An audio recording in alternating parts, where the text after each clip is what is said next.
Who the hell can wait till morning? Talk now at latenightsportsradio.com. KHJ Los Angeles. Portions of the day's programming are reproduced by means of electrical transcriptions or tape recordings.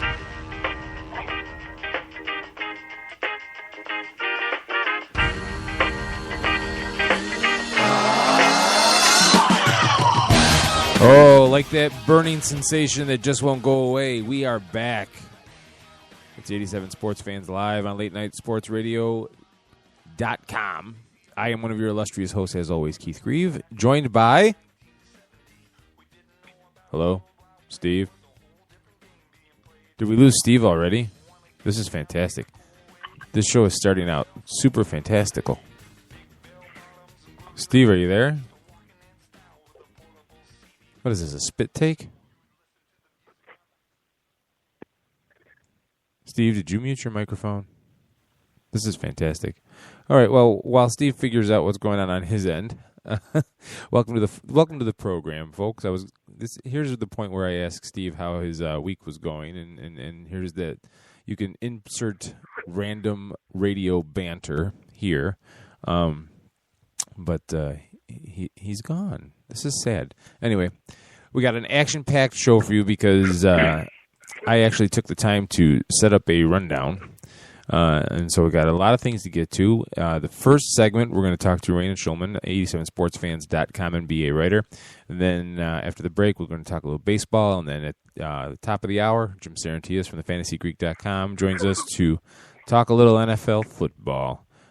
Which, by the way, I'll have to bring this up with him. I made him very cranky by sending such a late rundown today. This is going to be fantastic because when Steve gets back on the air, he's exhausted. I'm exhausted. The only one that's got any kind of perkiness left to him is Rainin, who is on the line with us right now. 87sportsfans.com, NBA writer Rainin Schulman. How are you?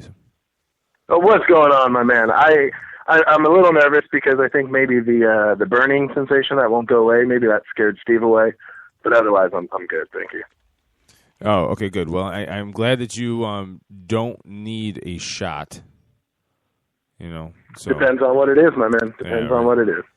The local the local clinic is nicknamed Great Balls of Fire. That's a bad joke. That's a really bad joke. Okay, so we're going to talk basketball. Let's do it. So today, the Nuggets fired Brian Shaw.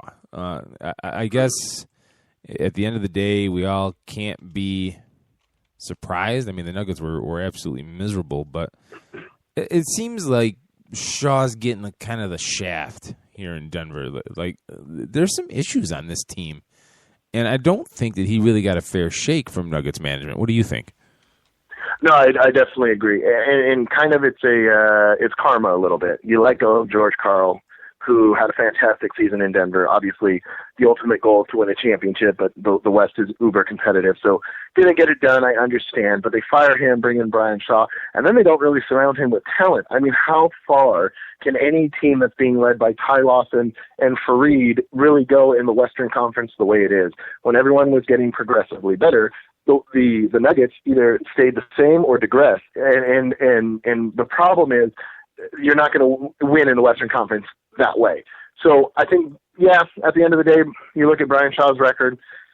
Obviously, there's not a whole lot of success there, but what did he really have to work with? And that's kind of why I look at this and scratch my head a little bit. And I know Brian Shaw went to the front office, asked for more talent, needed talent to win, and they didn't want to give it to him. So it kind of feels like, what else do you really expect from the guy? Obviously, Denver wasn't playing good basketball. They looked kind of just didn't want to be there anymore. You know, some of the guys reportedly were just talking about when vacation starts. But when you load up a team with that kind of talent, what do you really expect Brian Shaw to do? So I definitely agree with you. I think Brian Shaw got a bad rap here, and who knows where he'll land next. Maybe he'll be an assistant somewhere else, but God bless Melvin Hunt, who took over for Denver, because it's going to be a long few weeks there for him. Oh my God, it's god awful. But to me, Steve, are you there? Oh my God, can't figure out what's going on with Steve. Steve. And out. Steve is down and out in Beverly Hills. Yes, that's a bad movie reference right there. God, how many bad references can I come up with? Anyway, It's going to be a long show, my friend. You got all night.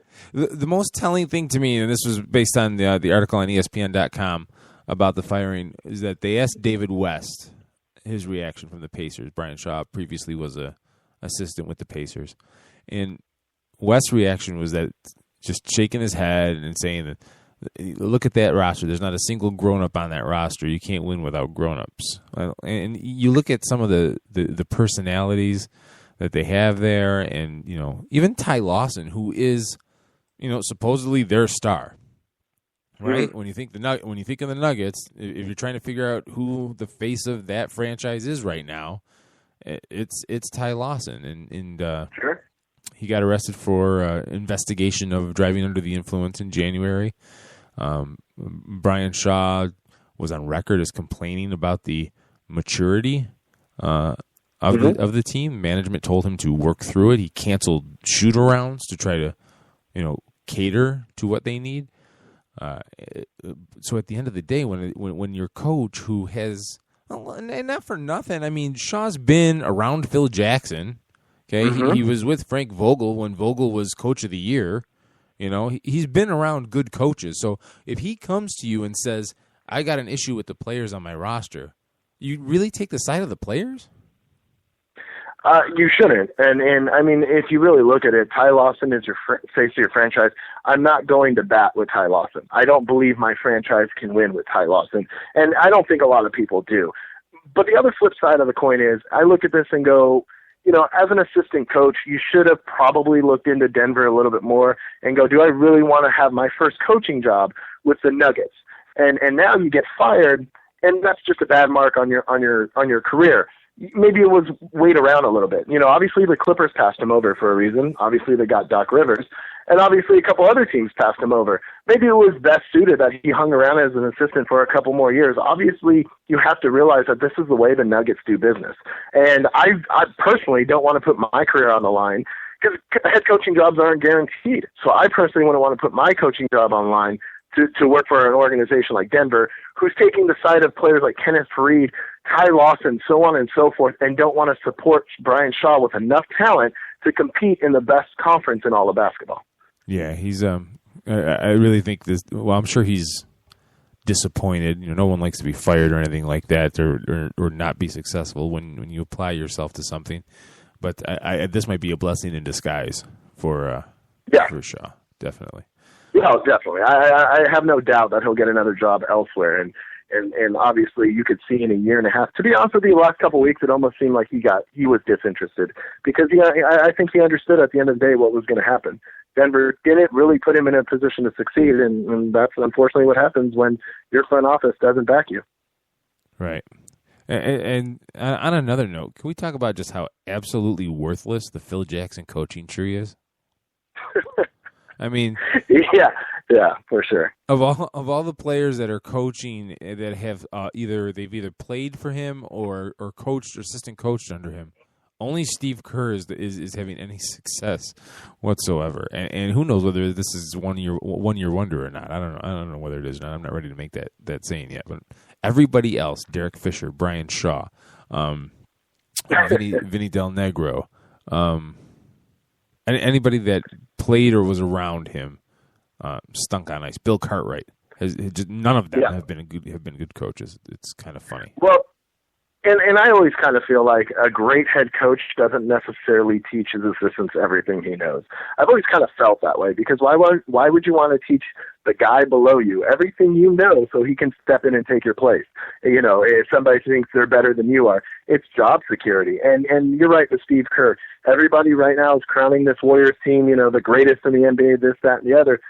You got to prove it in the playoffs. Again, like I said before, I'm not 100% confident that Steve Kerr will outcoach Greg Popovich in a best-of-7 with the season on the line. Could it happen? Of course. I'm not saying it won't, but I'm just not 100% sold on the Warriors or Steve Kerr. I mean, they're having great success right now, but it's one thing to be successful in November, December, January, another thing to be successful in May and June.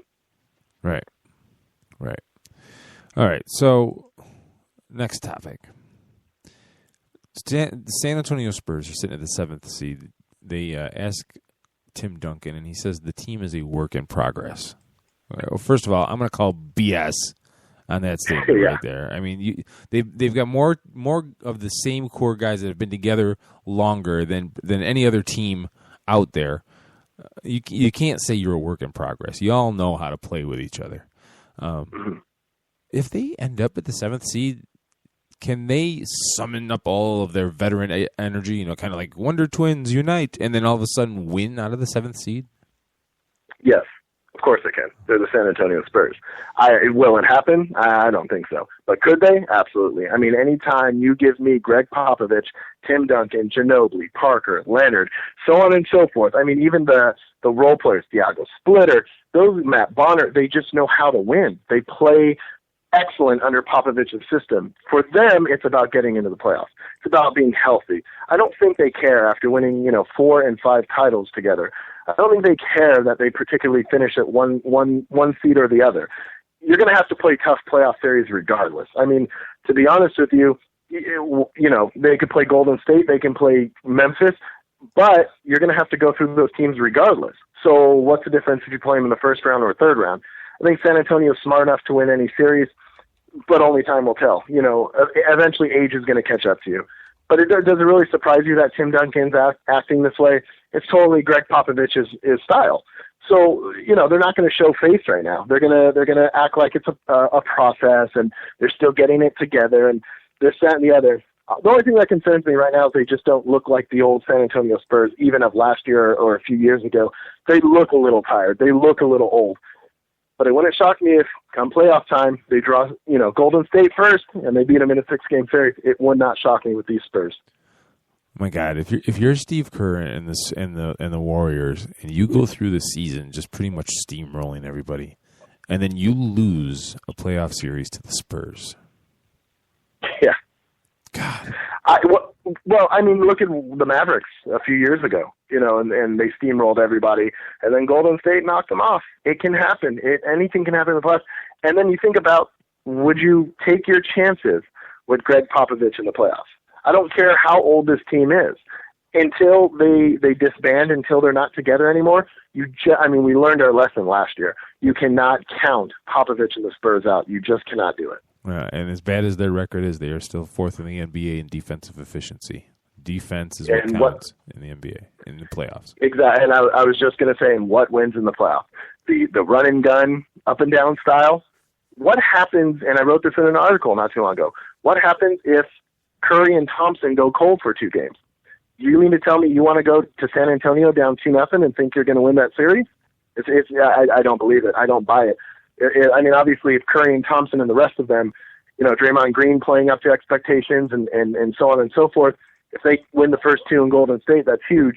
But honestly, if they go cold those first 2 games, the Spurs will have all sorts of life. The series that I would be scared with for San Antonio is if they get Memphis in the first round. And I've been high on Memphis all year, but Memphis will beat you up. And I'm not sure if the Spurs have the physicality to go a 7-game series with Memphis. God, do you ever think we get to the point where we were questioning the Spurs' physicality?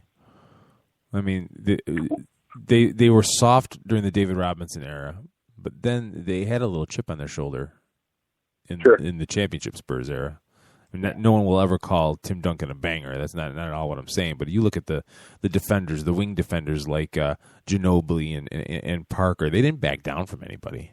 No, and they never will. They take on their coach's attitude. Right. But and that's very respectable.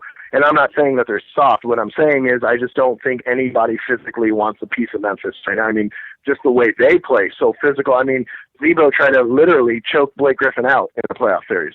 That they take it to the next level. They almost are borderline, will fight you at any moment. Mm-hmm. And the Spurs, with as smart as they are, can Memphis kind of draw them in to their style of physicality. And if they can, the Spurs might be in some trouble. But, this is all kind of hearsay until we actually see this series. But, again, I'm just not betting against Popovich until they're being sent home.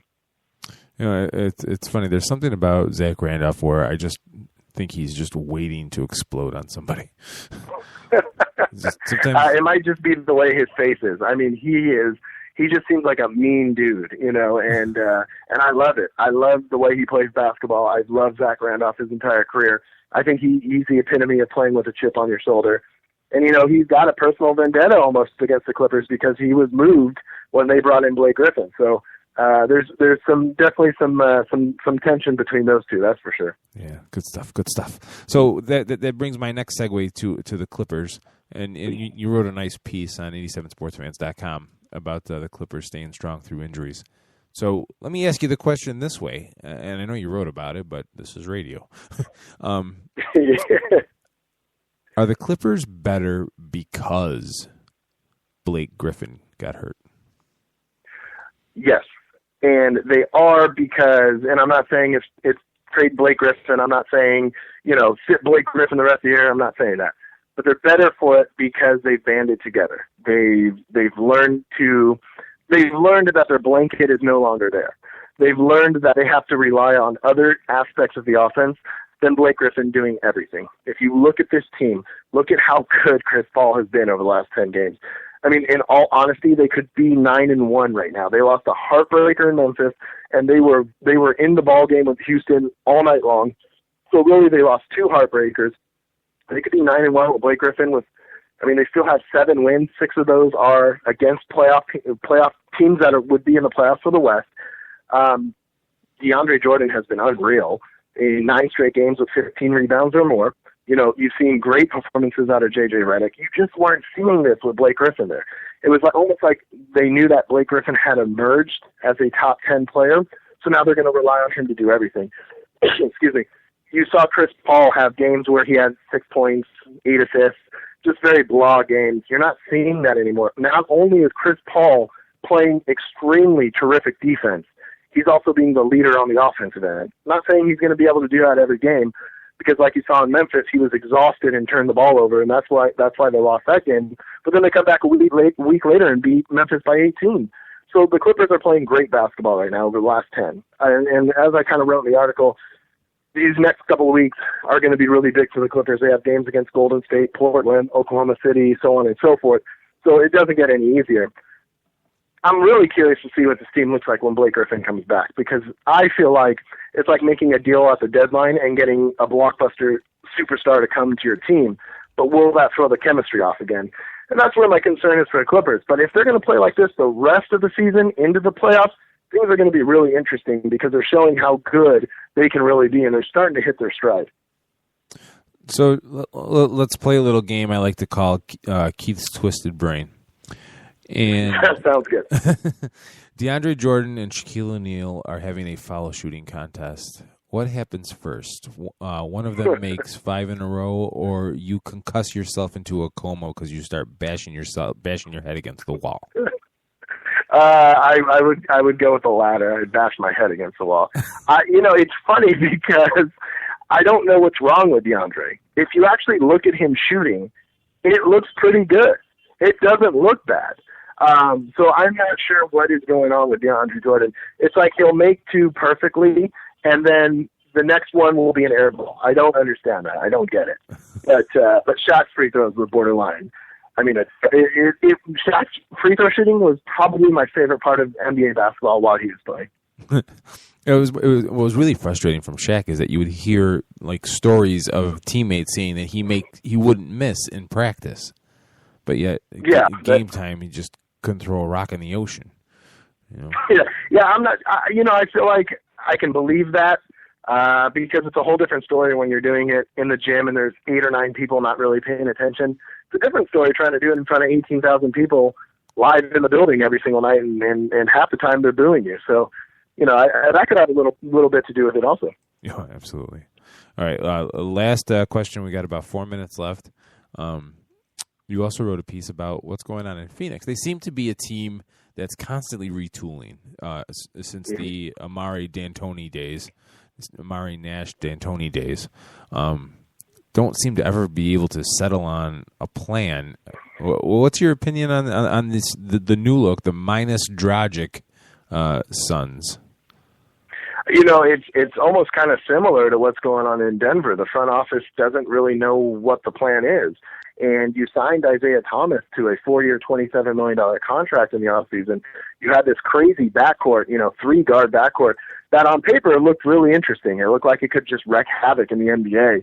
And then you expected Eric Bledsoe to start taking that next step and And then, they kind of lied to Dragic, and then they burned their bridge with Isaiah Thomas. So next thing you know, by the All-Star break, 2 of the 3 are gone. Phoenix is going downhill, and Bledsoe doesn't look comfortable anymore. I don't know what the answer is right now because it's not like it's a destination spot. Nobody's going to go, I want to play for the Phoenix Suns when you have all these other good teams in the West and you have good teams in the East. I just don't know what's happening in Phoenix right now. The only thing that is it's scary, it's ugly, and last year the Suns were the darling of the NBA. And this year, the Suns are just falling apart. It's interesting what can happen in one season through a front office in the NBA. They're 31-30, which, in the Western Conference is not nothing. They're third in points per game, but they just can't defend. Right. But the problem with that is there's a lot of teams that can score in the West. So if you can't play a lick of defense, I mean, honestly, if you go back at the Clippers, the last 6 or 7 games, they're 4th and 5th in defense. That's where it starts turning around. You're not going to win a lot of games 128, 117. The problem is Phoenix can't defend, and they also got rid of a lot of their scoring. So, I don't know if you're right, 31-30 in the West, nothing to be ashamed about. But that's 20 games to go. This team really could finish under 500 the way they're playing. And Bledsoe, not for nothing, I'm trying to find Bledsoe's player efficiency. His PER is is it 19.6?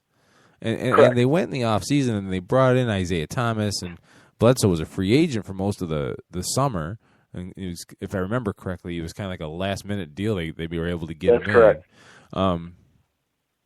It's just like, he wasn't good enough, so you brought Isaiah Thomas in, and then so you singe that relationship just for a player you're going to trade at the deadline anyway. It just doesn't make any sense to me. I just don't get it.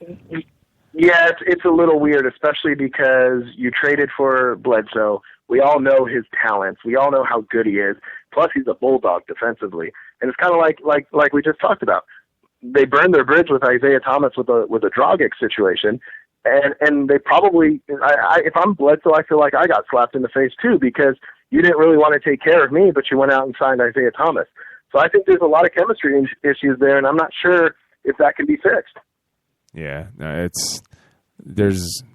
you watch this team, whether it's next season, whether it's the season after, there's going to be a dynamite moment where they just blow the whole thing up because nobody can play together or whatever. And like you said, you can't defend. You trade away without getting much in return. You know what I mean? Right.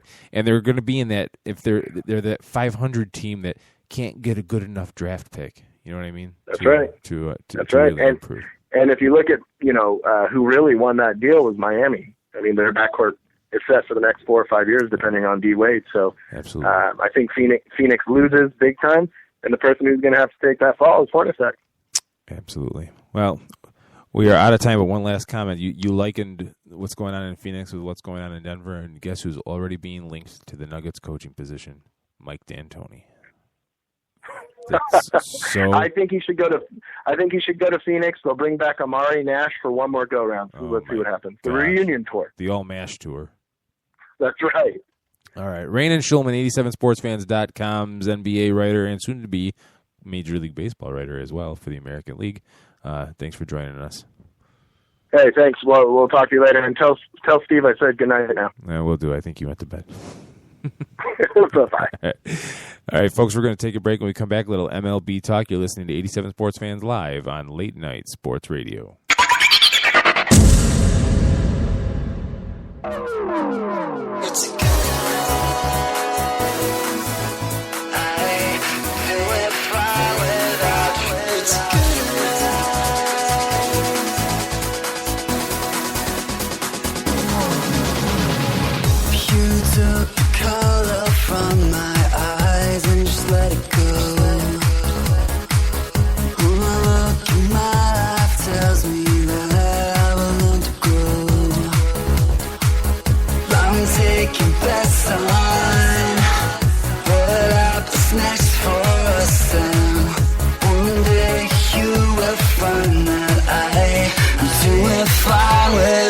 It's a good life.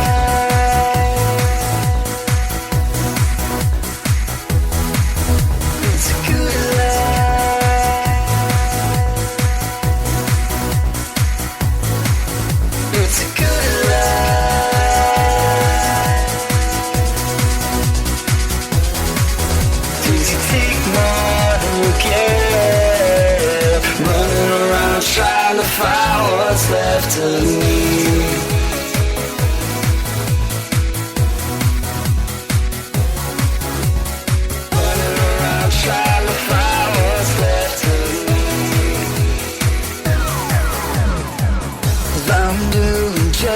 find it, though I am broken still.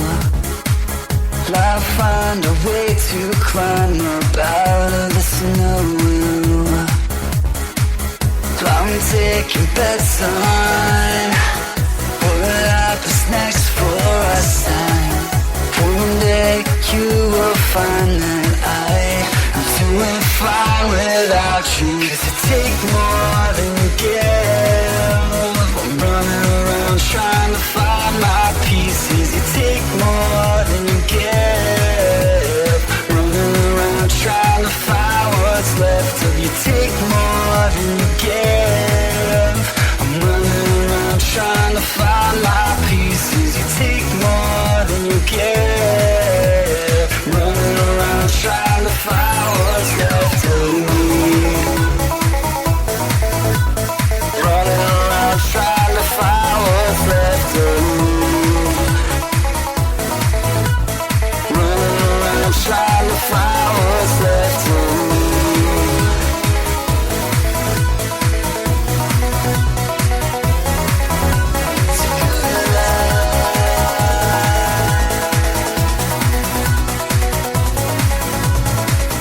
I'm taking bets on what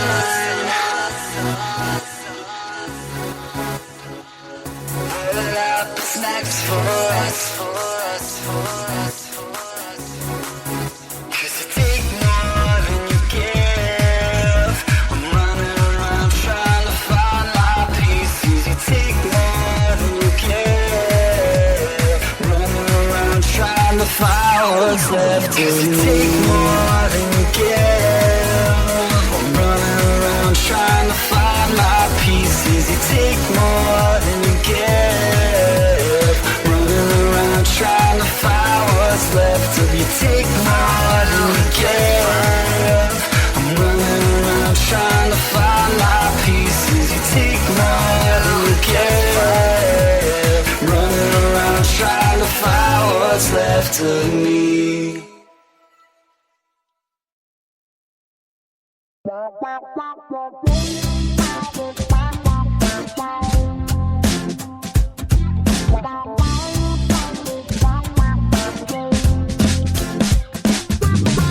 Baby, you're a mystery. Tell me what's a girl gotta do? Looking at the history doesn't seem to give any clue. Just when I think I understand it all, you seem to unravel so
Who the hell can wait till morning?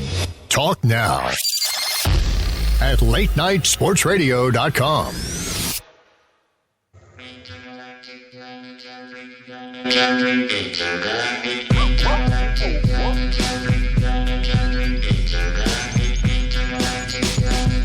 '87 Sports Fans Live. Keith Grieve apparently flying solo here tonight. Some unfortunate technical issues connecting with my co-host Steve Taylor. He's here in spirit, though, folks, while he tries to play around with the hardware at his end. First segment, if you missed it, folks, well, shame on you.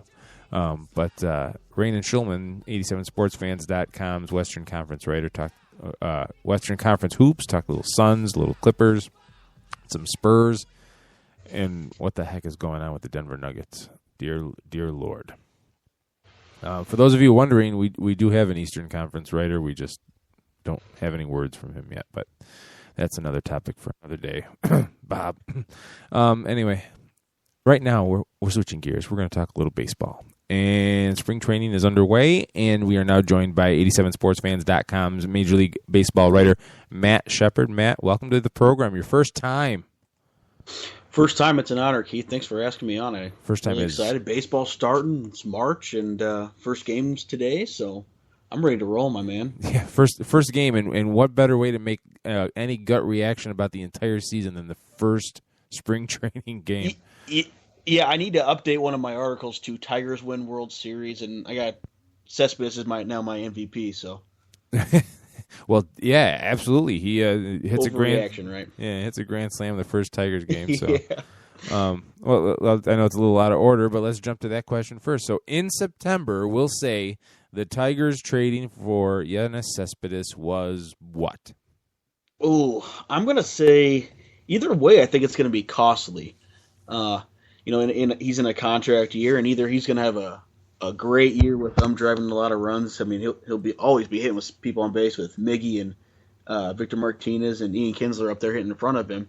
Either way, they're going to have to pay him, or they're not going to be able to re-sign him, and they let Rick Porcello go for a one-year rental in Cespedes. Either way, it'll be costly, but if they make some noise in the postseason, maybe get back to the World Series finally, it'll be worth it. But either way, I think it'll be costly. You look at what Cespedes brings. I'm surprised that there weren't more teams in the running. If you could get a home run hitting bat like Cespedes for a Rick Porcello, Detroit was fifth in the AL last year in home runs. So it's not like they were devoid of the long ball. And Cespedes doesn't really bring much of anything else with him except that cleanup bat to do what he did today. It was hit grand slams. But it'll be interesting, the dynamic. You look at what's going on. This is my comeback. That's fantastic. This is what happens when you have autoplay ads. If I catch the man who invented autoplay ads on the internet, we're having words. Sorry about that, folks. It'll be interesting to see where the Tigers go. Like you said, I mean, giving a pitching, I would always hesitate to do that. And Cespedes isn't exactly what I would consider a 5-tool player. Am I wrong in that? No, he's not gonna hit 300. He's not gonna steal 20 bases. I mean, he's gonna hit his 250, 260. He's gonna drive in his 100 runs and hit 20, 25, 30 home runs. But yeah, not a 5-tool. Not gonna run. He's got a great arm, but not much range. But he does bring what I think what they need after Vimar in the 4-hole, and who knows what Victor's gonna do. After having a career year last year, I mean, but definitely they did feel a need, and we'll see how this year goes and see where we're at in September. Like I said, it'll be interesting. And the starting rotation looks good, and I mean, looks okay, but what cost them last year was the bullpen. So still some question marks, but I think they're in a winnable division there. Yeah, I mean, they were 24th in ERA last year, 24th in WHIP, 24th in batting average against, and that's with Porcello. So. Right, Porcello, and everyone's talking about Verlander bouncing back, but I'll believe it when I see it. I mean, he just maybe a little too much mileage on there, but we'll see. Yeah. Wear and tear on a shoulder is not something to take lightly. Guys who like Verlander who lived, not necessarily lived off of. I know he amped it up. He was throwing 90, 91, 92 in the first few innings, and 98 in the seventh and eighth. Those power arms now they're just not lasting as long as not necessarily they used to, but there's so much torque going on in your body. They're just not lasting as long, and you see what's kind of happened to Verlander, and not necessarily Matt Harvey, but you're almost seeing everyone is going to have Tommy John surgery once in their life. If you're pitching up until you're 35 years old, you're going to have it once, maybe twice. Right. Hey, you look at their rotation right now, and once you get to the playoffs, and I don't think anybody's saying the Tigers shouldn't be looking at the playoffs this year, but if they make the playoffs, it really comes down to a 3-man rotation, and David Price, Justin Verlander, Anibal Sanchez. You don't get much better. I mean, there's always. I don't think they're a upper echelon, like top notch playoff rotation, but those are 3 pretty good guns to be bringing with you in October. Oh, absolutely, and that's what you kind of look for. Your top 3, and then you can kind of manage your 4th and 5th ones throughout the year, which is what most teams try to do, unless you're the Washington Nationals who decide to get 6 starters. But that's a different story. But yeah, they get in a short series. That was the thing last year. You get them in a short series, and they'll be tough to beat. But it just hasn't worked out for a few years for them. I decided that if the Nationals don't make the playoffs, then somebody should wrestle Bryce Harper to the ground and shave him. I think Matt Williams should have that job. Yeah. He's that whole scruffy face thing just annoys me with him. Nobody else. Just what about his hair? Yeah, just the whole damn thing. Man, I think you got that hairstyle from Johnny Malores. I'm not sure though. Malores is quickly scrambling to patent it as we speak right now. All right. So there was a story that came out of Mets camp tonight that David Wright confronted rookie pitcher Noah Syndergaard, who once Syndergaard makes it to the majors, should, if everything goes according to the Paul Wilson, Bill Pulsifer, Jason Isringhausen plan, a rotation for decades. But apparently he found Syndergaard in the clubhouse during an intra-squad game, even though he wasn't scheduled to pitch, eating lunch. And Wright was counseling the young man about that his place is in the dugout at this time. And according to the report, it's pretty civil, but Bobby Parnell comes and grabs his lunch and just throws it in the garbage can because apparently Syndergaard wasn't moving fast enough. So do you like those stories like that? Because I'll tell you what, I absolutely love that. A veteran presence. I don't know. I don't really like Parnell's reaction, but the fact that David Wright's willing to stand up and kind of point the young man in the right direction, I think that points to a good clubhouse going forward. What do you think? Yeah, I was hoping you wouldn't have liked it, but if I'm a Mets fan or if I'm just a player on that roster, I absolutely love it as well. I know David Wright's been, I think officially they named him captain, I guess, the last few years, if I'm not mistaken, but he's pretty much been their, leader in the clubhouse for the last almost a decade, it feels like. He's Mr. Met. Yeah, he really is. We'll put that giant baseball head, costume on his head too. But, yeah, I absolutely love it. David Wright goes over there and has some words with him, and then it's almost like David Wright and Bobby Parnell were like, not necessarily parents, but it's like the not necessarily David Wright's the mom, but the mom kind of tries to discipline the kid, and he's doing this, and Parnell, who a pitcher and kind of I would imagine a respected veteran, in the bullpen there, and he pretty much solidifies the fact. Come on, kid, let's get going. Like you said, just taking his tray, throwing the trash. I loved it. I absolutely loved hearing about that. Because I was the guy. Like, if I was Syndergaard, I'd just look at Parnell and be like, "Why don't you try staying healthy for a year?" Yeah. That wouldn't go that well over. And that's why I spent most of my high school days running laps. That's right. So, staying on the Mets and more to the point, the National League East, you filed your NL East preview to 87sportsfans.com. It's available on the site, folks. Go check it out. It's a good show. Kind of take us through some of the things, like as you were looking at the teams in the NL East, and I'm catching you off guard because this is not in the rundown. What were your thoughts? Like, was there any surprises when you were looking at the rosters that were assembled and when you're trying to make your predictions? Was there anything that said, "Oh wow, that this team could be pretty good," or "Oh my God, these guys are going to suck"? I think the first one and the most obvious is probably how well-rounded Washington is. Starting rotation, obviously bringing in Max Scherzer, and that lineup. Really, 1 through 8 is one of the best in baseball. Definitely the best in that division. There's no really easy outs. There's no 40 home run guys. There's no 350 hitters. But as a whole, 1 through 8, just one of the probably the best lineup in the National League if they can stay healthy. One of the more intriguing teams was the Mets, just because they're building around their young pitching. They got Zach Wheeler, DeGrom, Matt Harvey, and then you have 60-year-old Bartolo Colon pitching as well. But he's just there. He's just there for the AARP discounts. Yeah, he definitely is. I can't believe he's still floating around, but he was effective last year again. But now, can we rely on Matt Harvey to have first year back after Tommy John? Can he not just stay healthy but be effective? And I think we talked about this last week. Just personal conversation. He was technically ready to come back in September, but obviously I think the right move held him back. So maybe that will be different than the typical Tommy John surgery people that have had to deal with that. Mets, I could see going one of each way. I think Philadelphia is just going to be bad. Atlanta has no hitting, no offense. They had names last year and they couldn't even score runs. I think those two are going to be pretty predictable. They're going to probably finish in the bottom half. Mets, how well they finished last year, and then can they carry that over into the start of 2015? I think they were pretty interesting. Bringing over, Michael Kadire too. I think it'll be a good addition for a year or two.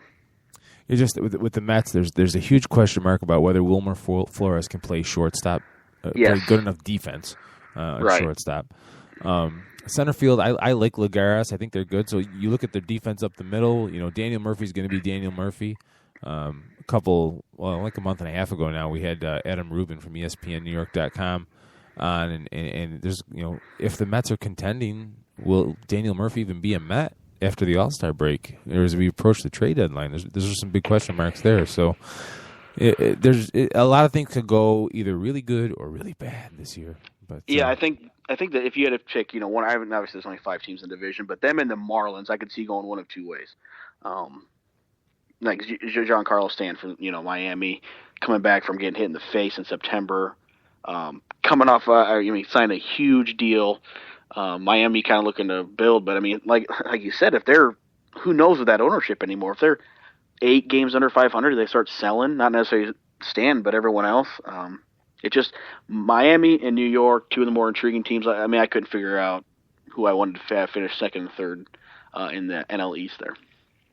And with the Braves, of course, we have their new center fielder, Melvin Upton Jr. Melvin Upton, that's correct. Not B.J. Upton. Melvin Upton Jr. No. It'd be funny if all of a sudden Melvin can hit better than B.J. Just saying. I guarantee you that's what he's hoping anyway. It was surprised me how many 30-year-old free agents they signed this offseason. Yeah, go ahead. No, John Hart's got a pretty good reputation, so I guess maybe we should just kind of let this play out, but... we might as well. I wrote for that article.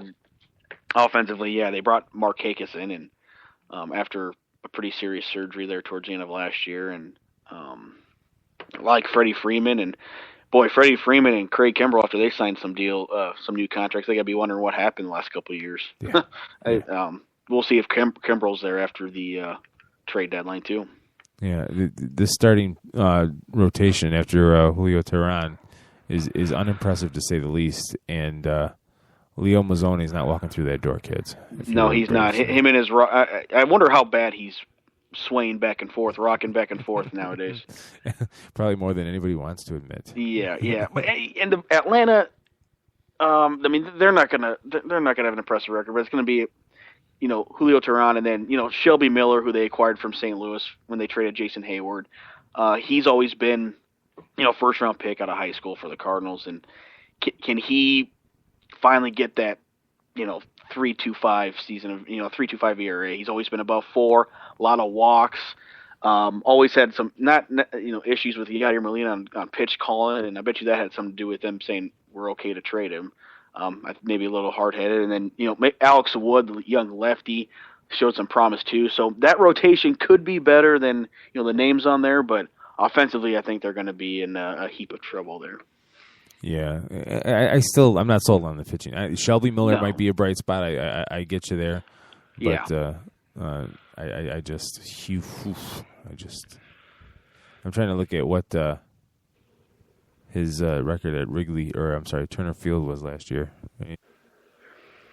He was 1-0, went 5 innings pitched, gave six hits, gave up 6 hits and 2 runs. And that was a problem with him in St. Louis, is always getting through the 6th inning. I mean, besides once or twice, getting through that 5th or 6th inning, it was tough to just to log innings. But he's still young, so hopefully for his sake and for Atlanta's sake, he they got him under control contract wise for 3 or 4 years, I believe. So yeah, he threw 1 complete game last year.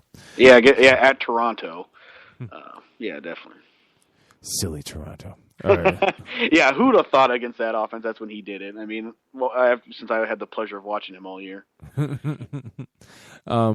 All right, so we got about 4 minutes left, or 5 minutes left. So the last question I have for you, John Lester named the opening day starter for the Cubs. It's a Sunday night game. Cardinals and Cubs, near and dear to your heart. Yes. What's the ceiling for the Cubs this year? I mean, what's the best that we can look for the Cubs? If you'd asked me a month ago, I would have said, man, I would have probably thought they could contend for the division. Then the closer we get, just because all these young kids they have, and bring over, I think Dexter Fowler's a piece they were missing in the outfield, bringing him over. Do they bring Chris Bryant up? Does he make the team out of spring training? Probably not. I don't know what they have to lose at this point, but then you look closer at it. Lester, great. And then after that, who knows? Jake Arrieta, overperformed last year by far. Can he repeat that? Sinker baller. We'll see how he responds. They brought back Jason Hamill, but I just don't think pitching and bullpen and just maybe another year away probably. I think the ceiling, in my opinion, best case, if they could. Maybe around 500. I think they could. It wouldn't surprise me if Arrieta throws somewhere near what he did last year. But a lot of young kids. Rizzo could be an MVP candidate if the Cubs hang around the wild card race for a while. But we'll see. I think 500 is kind of pushing it, but wouldn't be surprised. I think that might be the ceiling, in my opinion. Yeah, I'm really interested because not so much the pieces that they added with Lester and whatnot, but having Joe Madden over there, who, he worked wonders with that Tampa Rays team. You know what I mean?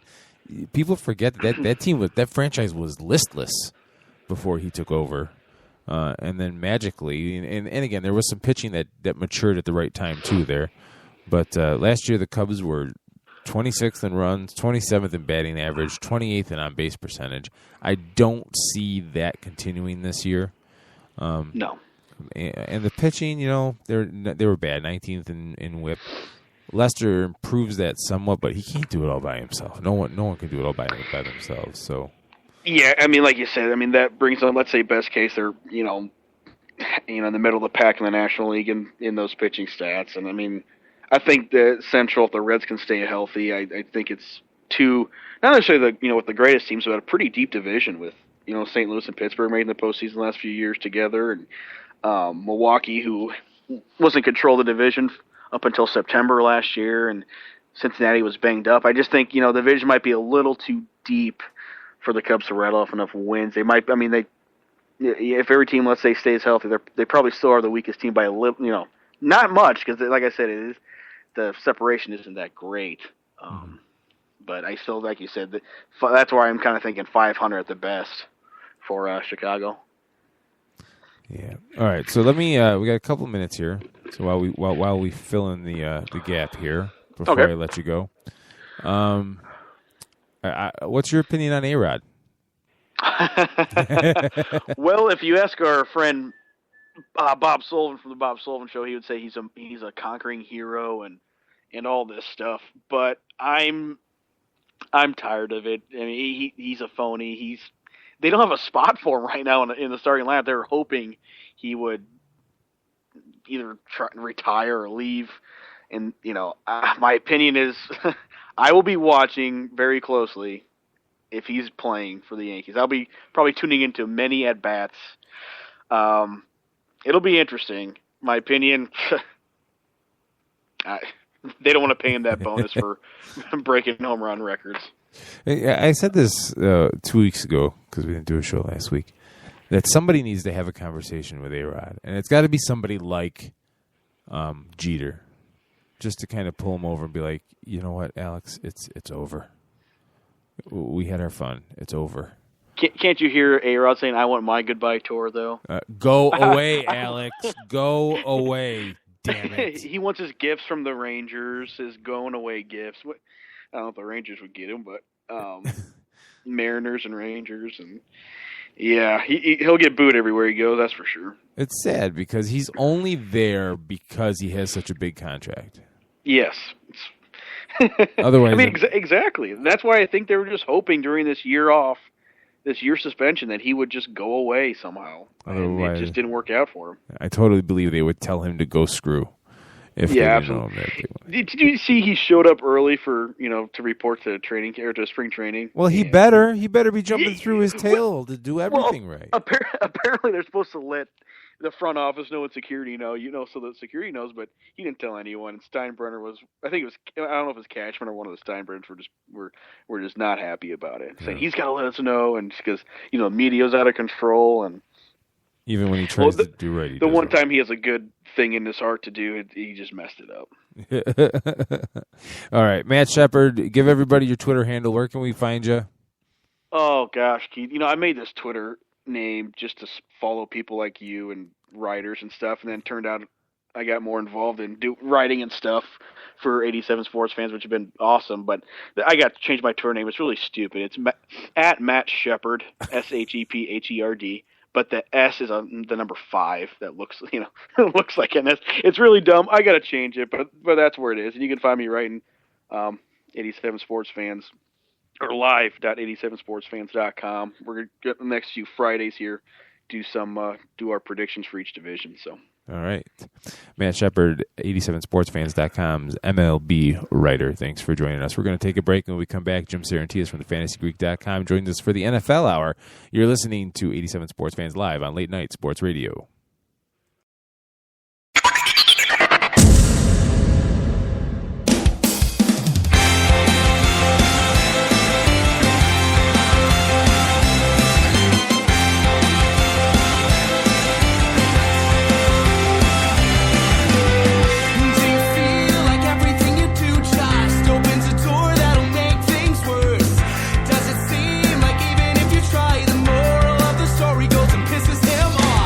Who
Who the hell can wait till morning? Talk now at latenightsportsradio.com. So wide you can't get around it. So low you can get under it. So high you can't get over it. Can't get over it. Ready or not, it's the NFL Hour on 87 Sports Fans live at latenightsportsradio.com. 585-633-7487 is the phone number. Should you choose to break the monotony and call in and want to share your comments, questions with myself or Jim Sarantias from thefantasygreek.com, who joins me now. Jim, welcome back to the program. Hey, Keith, as usual, thanks for having me. How are you, buddy? Good. I'm not cursing here, kids. Jim, I funked up your intro this week. You did? This week, right there. Give you a little bit more of a R&B kind of hip hop beat. Oh, I've noticed you've been playing some kind of funky stuff with like the Johnny Bobo show, and I was even thinking to myself, why doesn't he play cool stuff for me? I just like to watch Maloris's head spin sometimes. Oh, because he's I could see that. He's like a first waver, like the Pixies and stuff like that, and he likes the Stones and stuff like that. So when I throw out stuff like Imagine Dragons, he's just kind of like, "Huh? What are you doing?"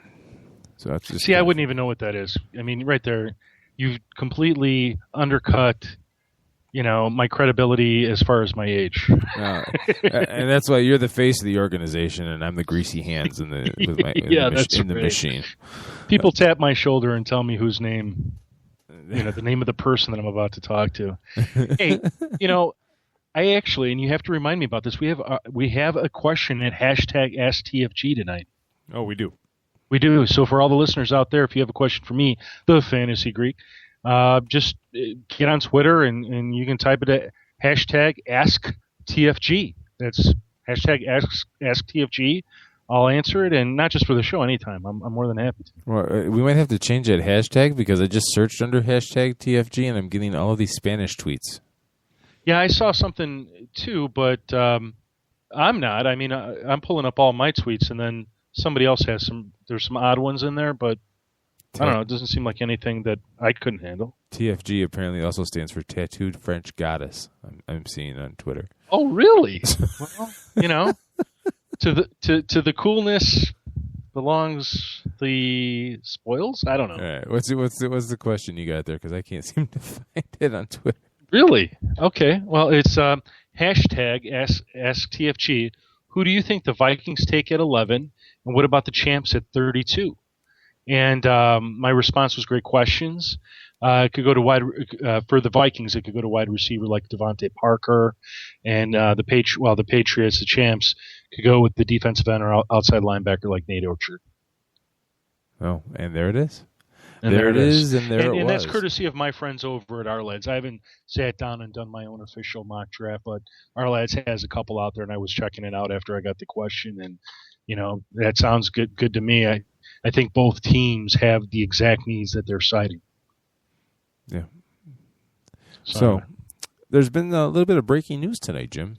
A little bit, yeah. In case anybody who's a football fan has been living under the proverbial rock, and that is that the Buffalo Bills have acquired LaShawn McCoy. It's not official yet until the new league year, which is Monday, I believe. But there's a deal in place to have LaShawn McCoy go to the Buffalo Bills in exchange for middle linebacker Kiko Alonso. Jim, what's your take on this? And then I'll chime in with what I thought. Well, just in general. Yeah, like when you hear that trade, what's the first thing that pops in? What's your first reaction? Your gut reaction? Well, after I got over the oh my god.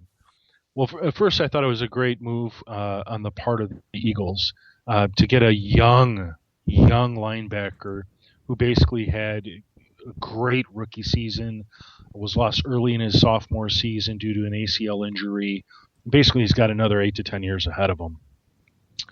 And where the Bills get a stellar number one running back who's 27 years old, who's got at least 2 good more years in him, maybe 3. It definitely wasn't a complete lopsided trade, but you got to have a feeling that the Eagles did win out on this. But I was happy for the Bills because here they were, suddenly without a premier running back. Fred Jackson is not getting any younger. They've got a second and third running back that really haven't proven themselves, and suddenly they're going to get a workhorse running back like LaShawn McCoy, who wants to be a workhorse running back, who should get a ton of work, and be their go-to guy next season. So that sort of was my initial impressions. I thought when I first reacted to it, I thought that he was older. I thought LaShawn McCoy? Yeah, I thought he was pushing 30, but no. Well, I mean, 27's not 21. No, but we all know what happens to running backs after 30, especially ones that have started for most of it their actually career. starts right before turning 30, somewhere in that 28 to 29. There starts to become a fall off. But McCoy so far he seems to still have some juice left in him. Yeah. So if you're the Bills and you have theoretically C.J. Spiller, Fred Jackson, Anthony Dixon, who's not figuring to be much of a role, and you make this trade, now C.J. Spiller has apparently told sources that the Bills have contacted him that his services are no longer needed in Buffalo. So C.J. Spiller is now a free agent, which is interesting. But you look at the nuts and bolts of how these players performed.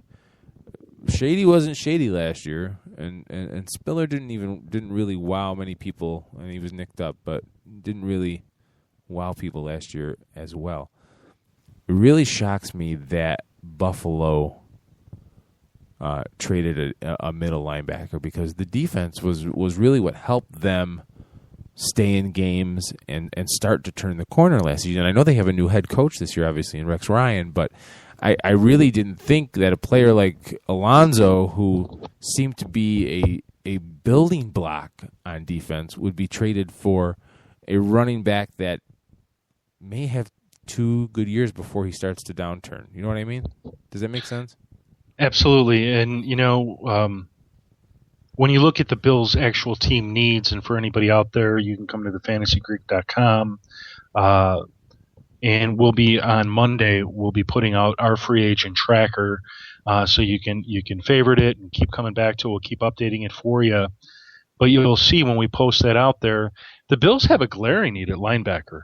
They have 5 free agent linebackers, and if you count Kiko Alonso as just a personal loss, he's number 5.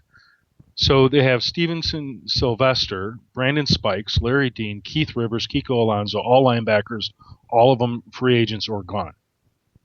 And they've got a glaring need. They're going to have to go get somebody, either a free agent or they'll have to dip into the draft. Now, that having been said, today I was watching, I recorded the combine from the defensive linemen from that particular day, where it was defensive tackles, defensive ends, and outside edge rushers. There's a ton of outside edge rushers, and several of whom are likely going to be outside linebackers, just given their size. So I think there's players out there that could substitute for him. But Kiko Alonso was the man, and it's only costing him $1 million to pay the guy. Where now they take on Shady McCoy, and Shady McCoy has a sizable contract, and if you give me a second, I will pull it up in front of us. It's like $10 million next year. Yeah, $11.95 million against the salary cap. And what that suddenly does is it pushes the Bills up against the cap limit of 143.28. Doesn't push them over, but I mean they're like at 140, 141, 142, something like that. So the Bills are going to have to make some roster cuts just to get everything in line financially. See, and this is where I admittedly am weak in my knowledge of the X's and O's, because Kiko Alonso on ourlads.com is listed as the weak side linebacker. So is it because maybe Rex Ryan didn't see him fitting in as an outside linebacker in the 3-4 scheme that we're all assuming Buffalo's going to switch over to under Ryan? No, I don't think it was that at all. I think they felt that they could find edge pass rushers. I mean, because they knew they were giving up something in Kiko Alonso. He was just he was great his rookie season. Now, unless there's some medical issue, but if that turns out to be the case, then the trade will end up getting nullified. But so far, there's been no talk of that, nothing to indicate that that's the case.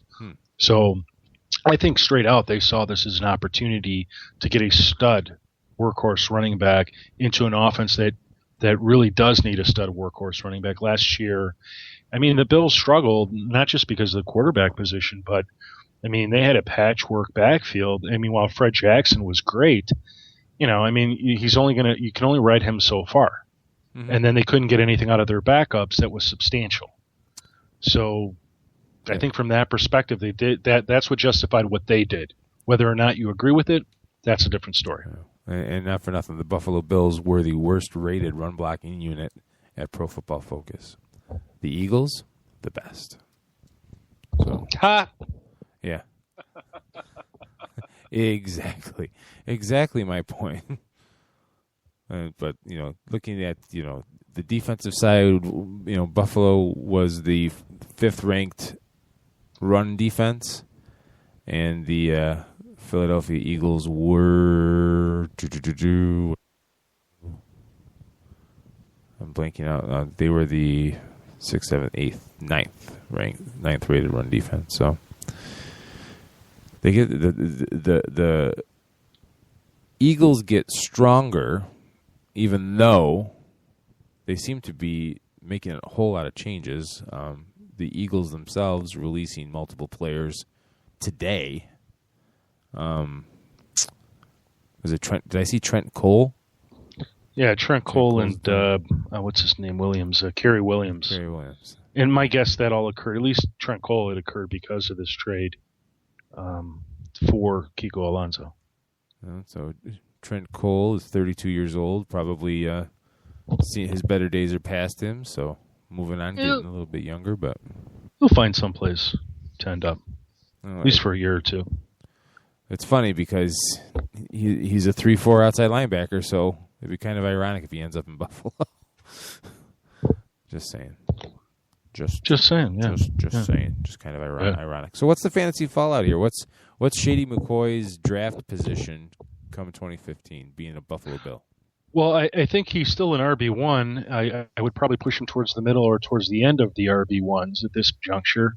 But he should be the workhorse there. If anything's been true, and the Bills have used their running backs, and until we see E.J. Manuel step it up, or whatever quarterback they might decide to make the starter step it up, you're likely to see LaShawn McCoy getting majority of the work, 300 touches or more. For the Eagles, they've got to have their eyes set on one of these young stud running backs that's out there. Some of the running backs that we've featured on the fantasygreek.com and our fantasy future columns or our NFL draft columns would include Amir Abdullah, David Johnson out of Northern Iowa, which is a personal favorite of mine. Then you got Tevin Coleman out of Indiana. These are all guys that should be available in the second round that the Eagles should be able to just pounce upon and insert in the lineup. And I wouldn't even be surprised. The last couple seasons we've seen this. Teams, they'll sometimes focus in on a position, actually draft 2 players, like 2 running backs, 2 defensive tackles, and so on, and kind of get the best of both worlds, a starter and then a sort of a backup. So I wouldn't be surprised if the Eagles did something like that. Wow.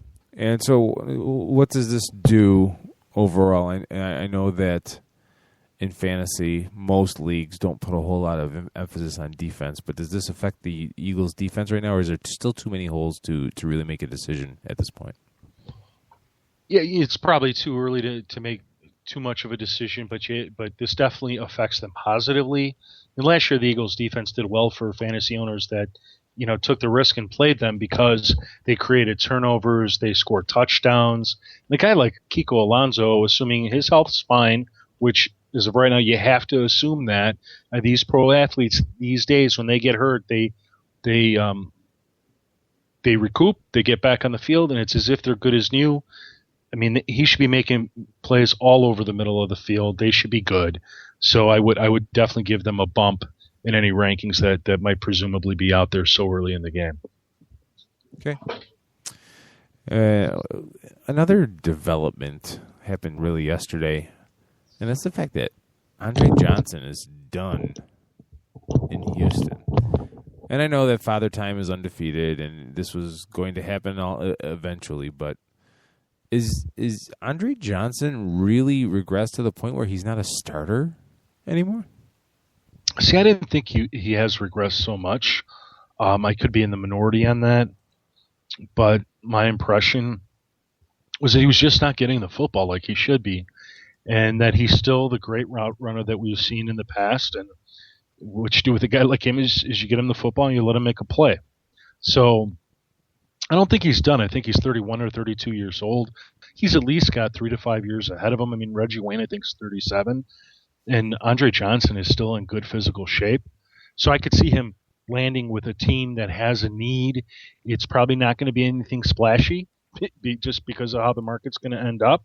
But he could easily end up with a team like the Browns, the Ravens, the Jaguars, the Raiders, or the Rams. You know, I heard an interesting destination yesterday for him. The Indianapolis Colts. You know, that would be an interesting destination, but I don't see it. They've gone young, and there's no reason for them to back away from that. I mean, you got Dante Moncrief, T.Y. Hilton. Hakeem Nicks is a free agent, but I could see them bringing back Hakeem Nicks before they sign Andre Johnson. But I could be wrong. Right, he would be a nice, tall red zone target for for Andrew Luck. Definitely. He was 20th in the league last year in yards per pass route run. In his neighborhood would be Anquan Bolden, Julian Edelman, Kelvin Benjamin. So still pretty productive. 100. You know, part of it too is you have to view it as a team has to be out there that can see him making an impact on their roster, not just as a filler, but as a potential number one wide receiver. And that's in part why I mentioned the teams that I did mention. There were a few others that have the need, but I just couldn't picture them going to get him. Oh, I agree. 9 drops last season though for Andre Johnson. So, but he had 9 drops his entire career. 9 drops. Yeah, right. 9 drops last season alone for Andre Johnson. So maybe Houston sees something that we all don't. But I was kind of like taken aback. But you know, I just think they want to turn the page, and I get that. Yeah, I think sometimes you have to do it. It happens. It does. It happens. So if we look at the Houston Texans and what they have going forward, obviously there's still a huge hole at the quarterback position. I know Ryan Fitzpatrick theoretically can hold down the fort until they find whoever they want to go forward. But I still say that the window on this team is now, and it's just going to start closing. The defense is good enough. It's pretty good. Obviously, J.J. Watt is all world. They have some issues in the secondary, in my opinion.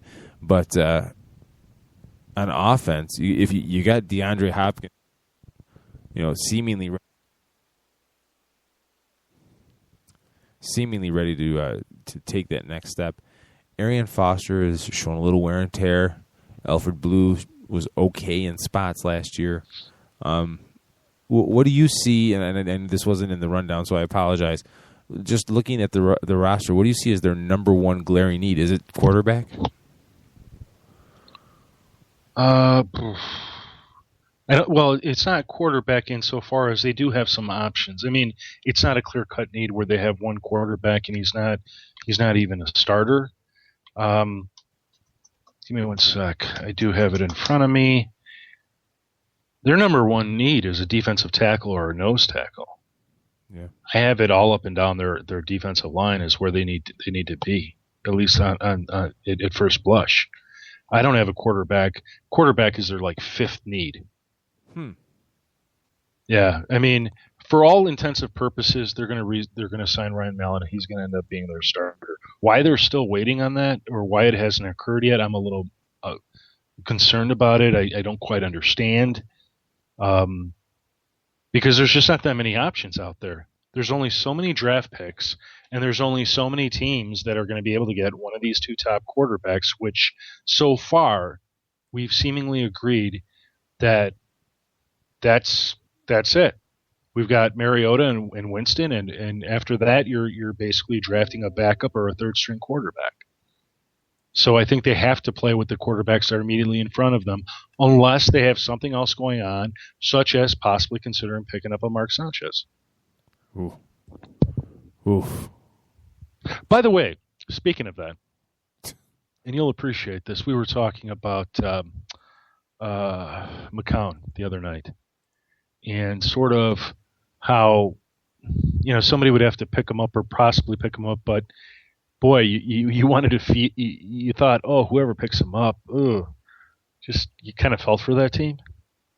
And one of the teams that we had talked about was the Bills, and the fact that the Bills haven't done anything related to him, and now he's ended up with the Browns, and now they've got LaShawn McCoy, really makes me look at the Buffalo Bills as a completely different team.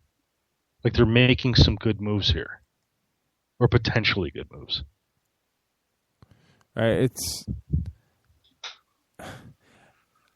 don't think that this was a good move for the Bills. I don't think running back was that much of a position of need where they needed to give up a player like Alonzo. But it could be. Well, anything. I mean, that's been a position that has been elusive for them. I mean, Fred Jackson has not exactly filled it out when C.J. Spiller wasn't performing, and that's been going on for the last couple of seasons. Right. But between Fred Jackson, C.J. Spiller, and whoever else they threw in as their third running back, they didn't seem to have any trouble running the ball.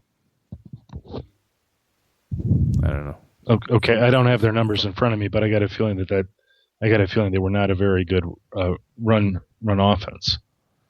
Let me. Yeah, why don't you pull that up? And while you're pulling it up, I will mention to you and to the listeners out there that right now the Texans have on their depth chart Ryan Fitzpatrick, Tom Savage, and Tad Lewis as their quarterbacks.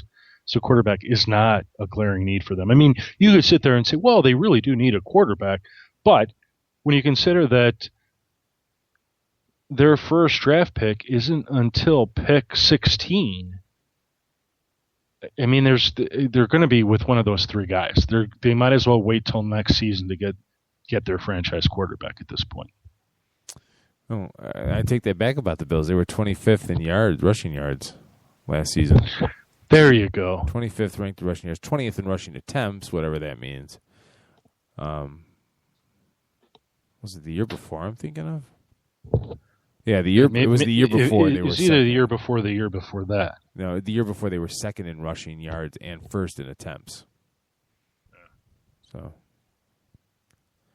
kind of curious to see how that all what would change from year to year that would make you pass the ball that much more, but hey, it is what it is. A season where you were seemingly in better position for most of the season. I don't know. It's fascinating to me how play calling like that can wax and wane. But I'm not saying it's good or bad. It's just interesting to me the differences from year to year with largely the same team. So, all right, let's take a quick break. When we come back, we're going to talk about franchise tags and you're it and surprise cuts, or maybe you're not it, depending on the player. You're listening to 87 Sports Fans Live on Late Night Sports Radio. It's the NFL Hour with Jim Sarantias from thefantasygreek.com. We'll be right back, folks. Come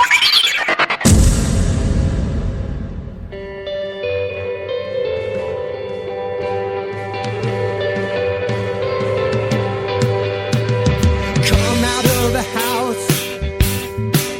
I need love. Oh, I need love. Right now. Lay your body down next to mine. You're so fine, baby, you're too fine.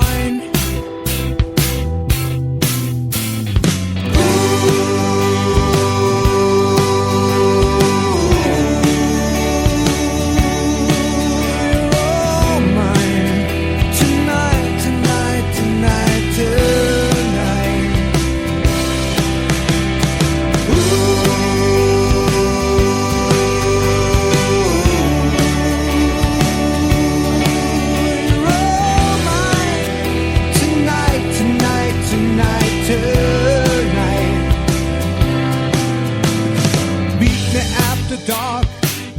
after he goes to bed. Remember what we said.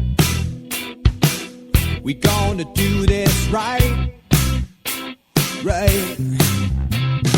This is how it's always supposed to be. I need you endlessly. We gonna go all night.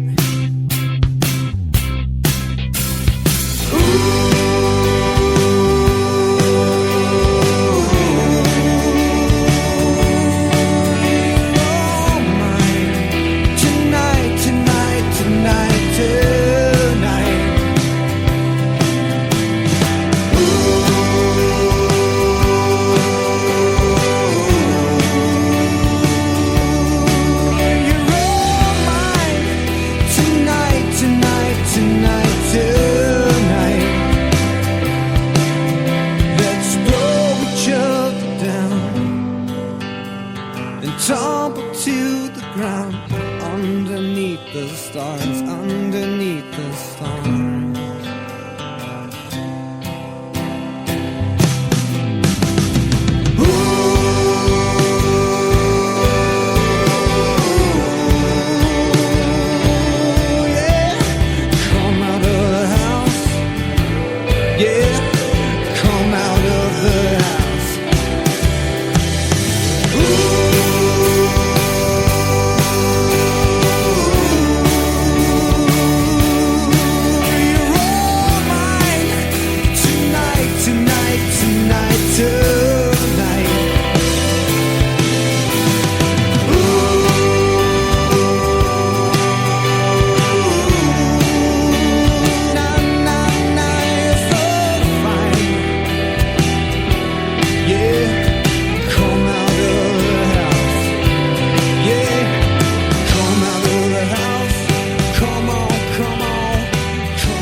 Who the hell can wait till morning? Talk now at latenightsportsradio.com.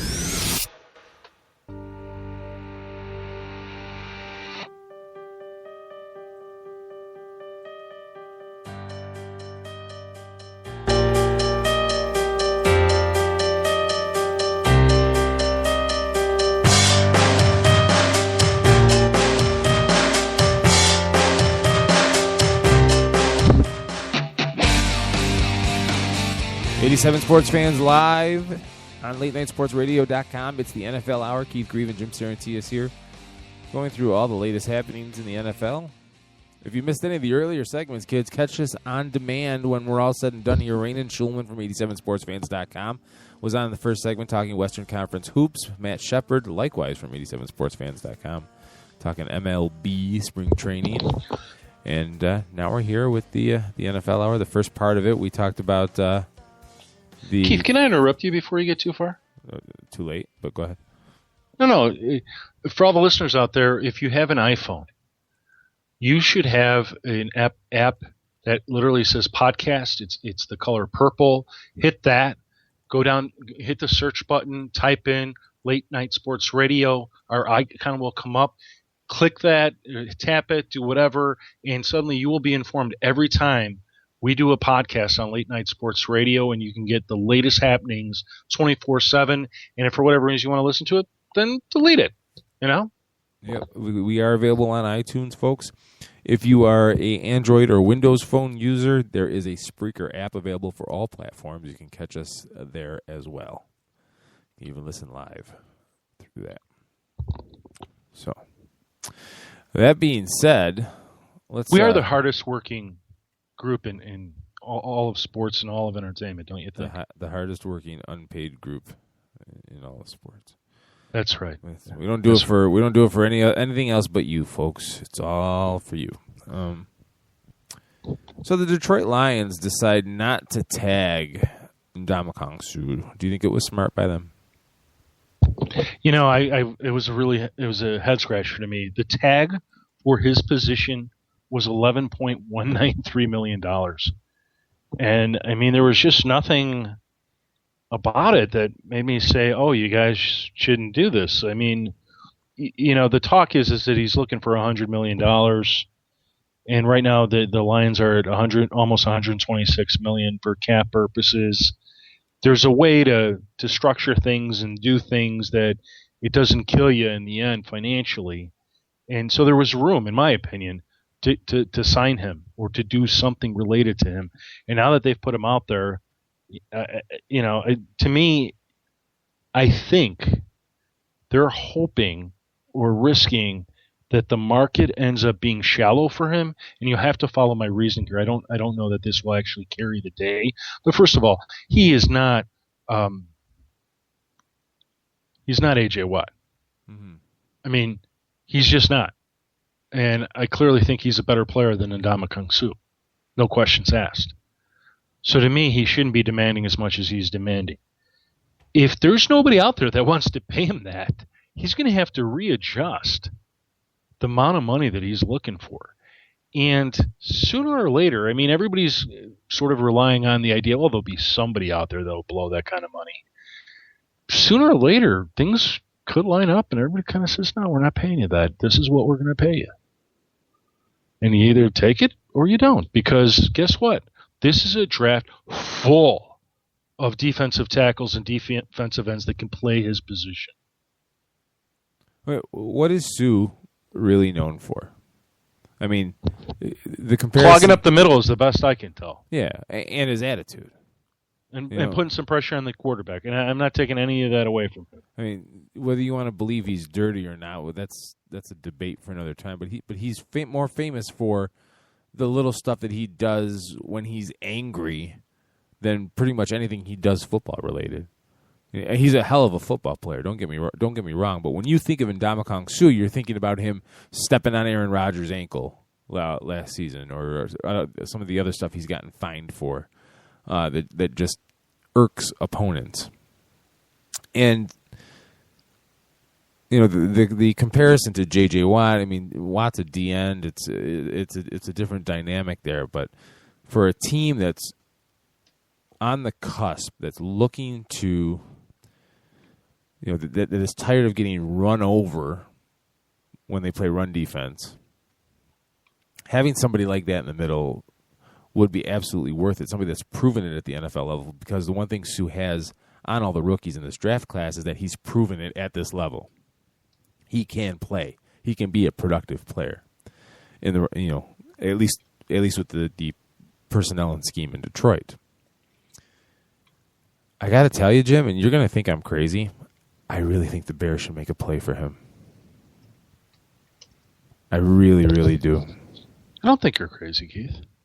I like it when you think I'm crazy. It makes for better radio. Oh. No, I don't think you're crazy because it's a glaring need for the Bears.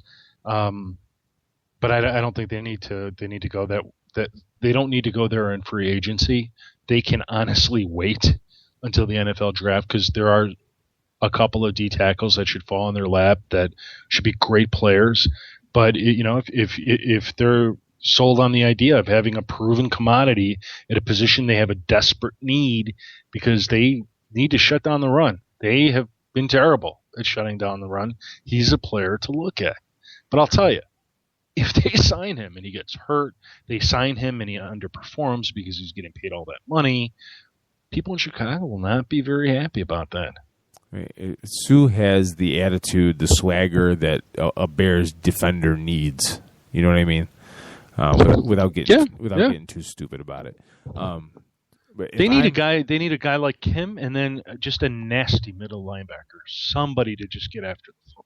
Yeah, if I'm Ryan Pace, and for you Bears fans, thank God I'm not. But if I'm Ryan Pace, the two players that I'm targeting that I think he can win free agency with is getting Sue and making a play for Randall Cobb. And once you sign Randall Cobb, you cut Brandon Marshall and don't even think twice about it. That's my radical thinking. No, I think Randall Cobb on the Bears would be great. I definitely think that would be great. My gosh, I'm salivating just thinking about it. Just thinking about it. But it was a curious move for Detroit also because of Nick Fairley being in play. I mean, right now, if you look at their depth chart, their starting D tackles are Jamel Cujo and Karan Reed. It's a bit of a head scratcher. I agree. Yeah, you would think. That And there's a third defensive end that's actually available in free agency. I just remember all these things. I remember these very random facts. Ndamukong Suh, Nick Fairley, C.J. Mosley, and Andre Fluellen. All D tackles, all free agents. It's just very weird. I mean, you think about the NFC North, and again, I know Minnesota may be trading Adrian Peterson, but right now, as it sits, you've got Adrian Peterson, Matt Forte, and Eddie Lacy all in your division. All running backs that are capable and proven. I know Eddie Lacy was, kind of an unknown commodity and maybe a little underused last year in Green Bay, but I think he's proven he can run in the NFL. Absolutely. So why you would want to go thin there? I mean, not for nothing, Detroit, but look at the Bears. Look at how they haven't been able to stop anybody on the ground.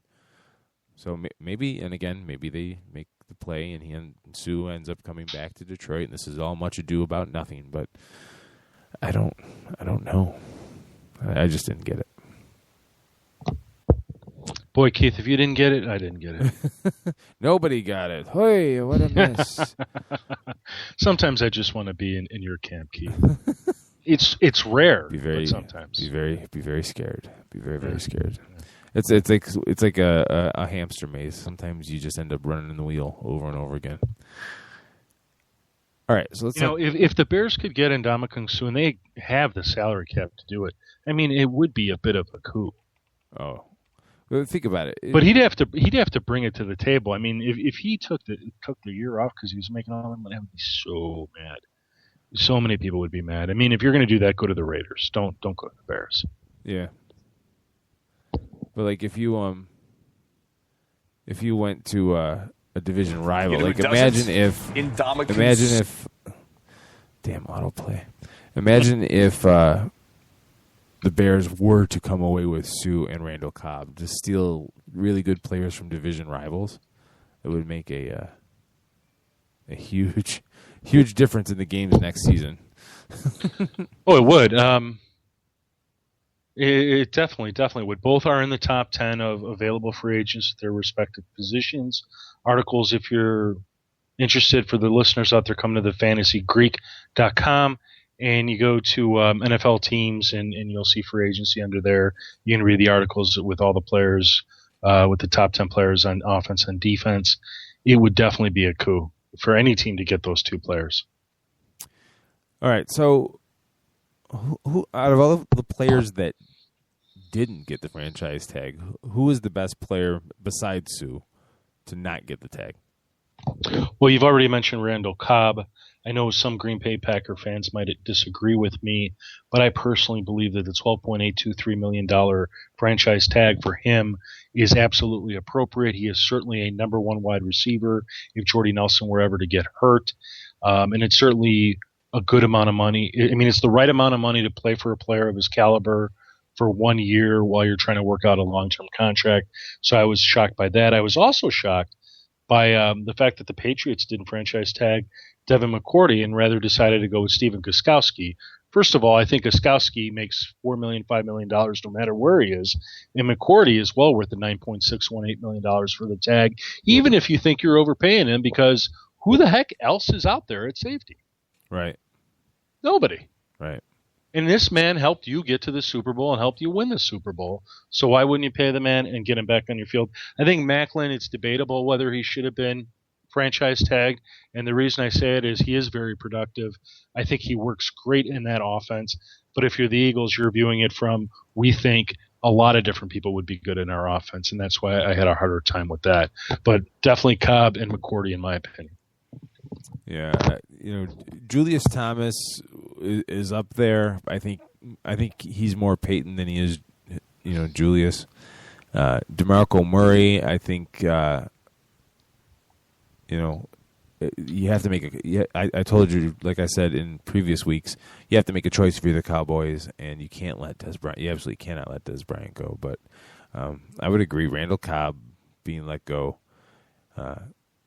It's kind of a sticky wicket there because Jordy Nelson had a higher yards per pass route run rating, so maybe they're kind of thinking that it's a wash and they'll find somebody else to step up. Maybe they got something up their sleeve to bring him back anyway. I don't know, but it just these teams that are making decisions like this and basically taking a chance on somebody coming to the table with an unbeatable offer. Maybe they know something we don't. We shall. Now I will say this. I mean, with them not being franchise tagged, sky's the limit for some teams out there. I mean, Macklin and Cobb. How about the Raiders? They have the most cap room available of any team in the league, which is probably the first time in many, many years. And if you're a listener out there and you want to see more teams that are top 10, most cap room available, go to the Fantasy Greek right now, and you'll see top 10 NFL teams under the salary cap on the homepage. You won't even have to search for it. And the Raiders are number one for once. I mean, they can make some. They're a team that can go get Sue. Mm-hmm. They're a team that can go and get the number one wide receiver. Yep, you're absolutely right. I mean, they could. This is a year that they could really make an impact on the kind of team that they will end up being, if not just this year, but definitely next year. All right, let's talk about the players that were cut from their team. Of that list, is there anybody that really surprised you that they were just told their services were no longer needed? You know, there were 3 players that surprised me a little bit, and these are players that weren't. There are players that are going to be free agents on March 10th by virtue of their contract.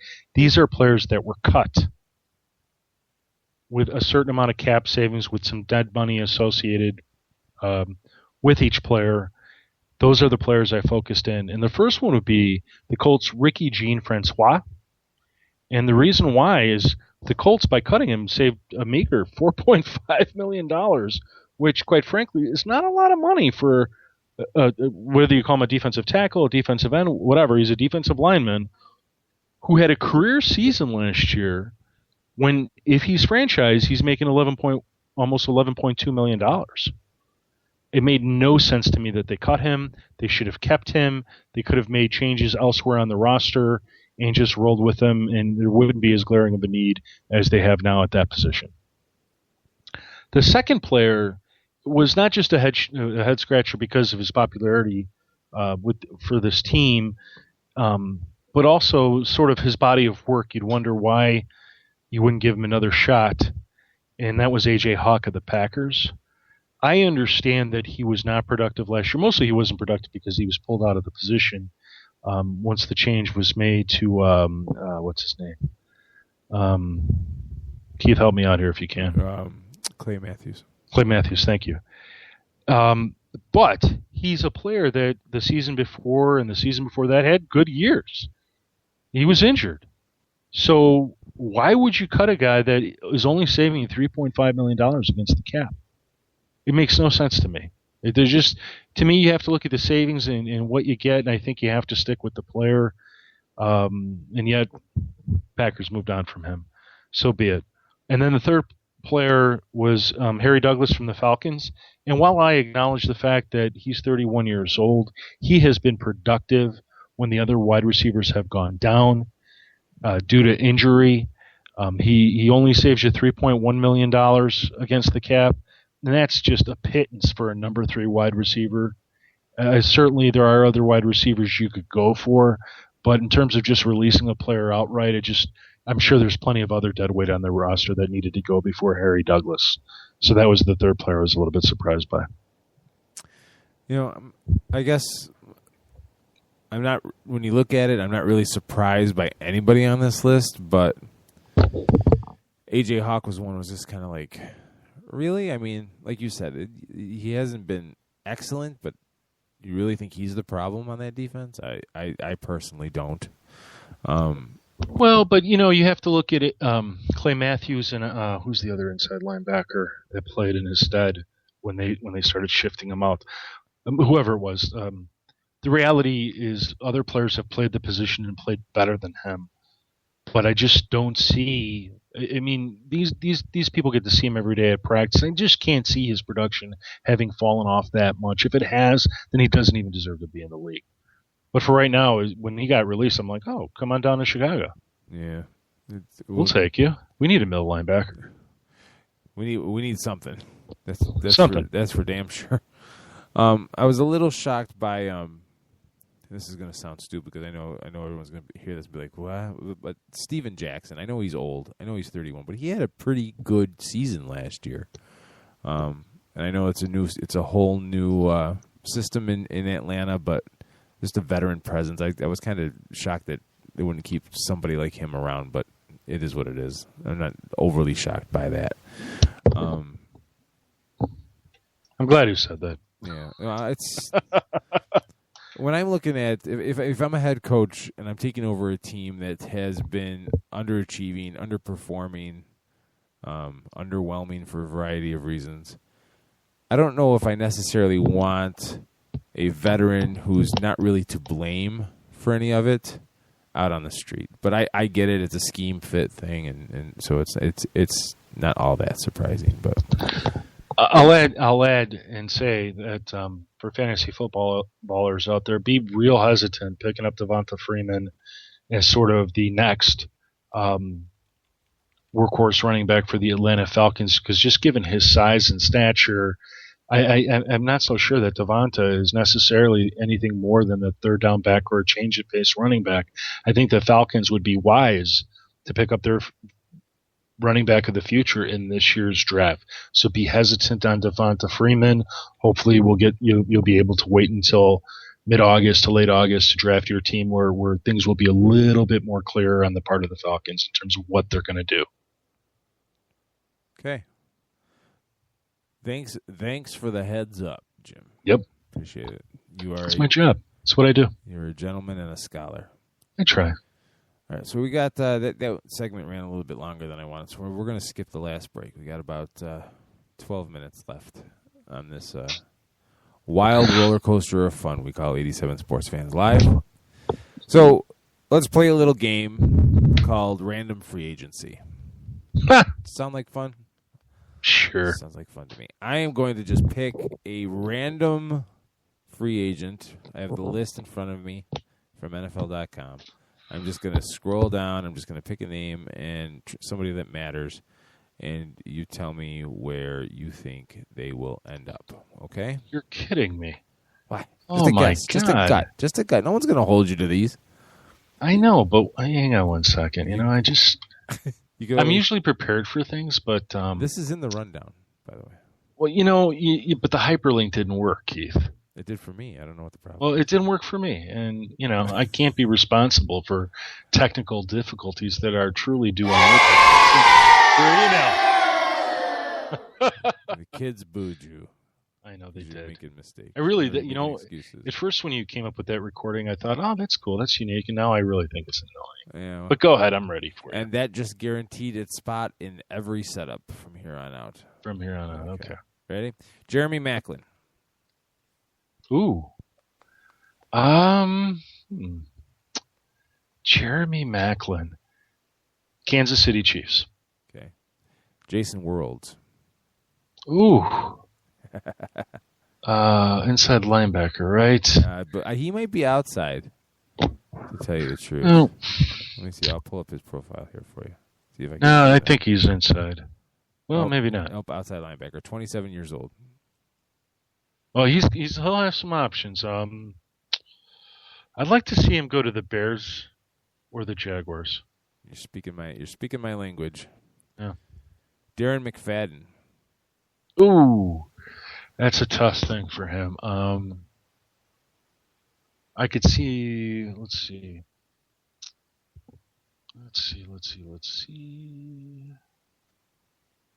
I'm just looking at the list. It's actually a long list of teams that sort of have needs at the position, and it's going to be hard for him. There's no question, because teams are going to question him. But I can see the Jets, Dolphins, Cardinals would be three teams. Okay. Devin McCourty. Safety.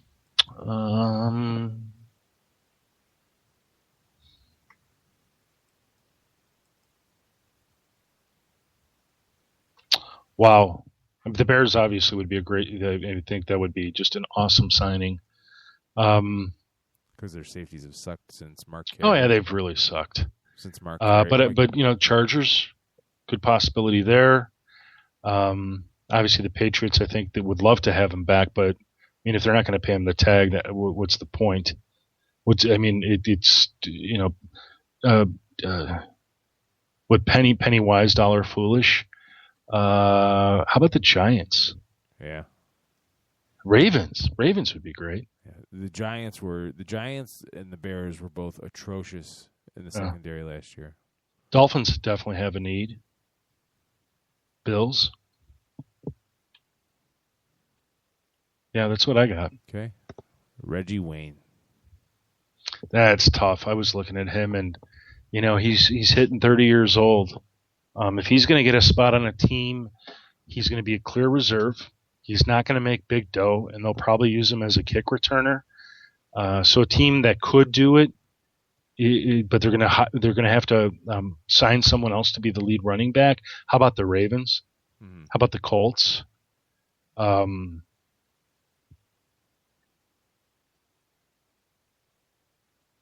I think those are two of the top teams.